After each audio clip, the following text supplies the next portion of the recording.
Yesterday was Easter, and my wife was cooking, and the cooking timer went off yesterday. The potatoes au gratin that she made spilled over on the side and went onto the bottom. I had no idea. I was in my office, which isn't far from this spot, and the smoke detector went off because there was a lot of smoke in the house, but I couldn't even hear it.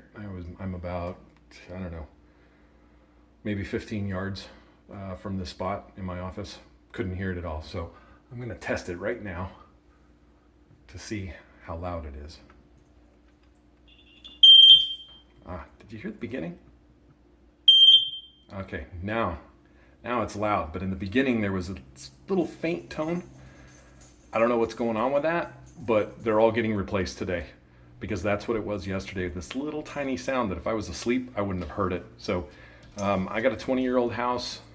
I'm not sure what's up with these, but they're all getting yanked today. So thanks for watching. Be safe and replace yours.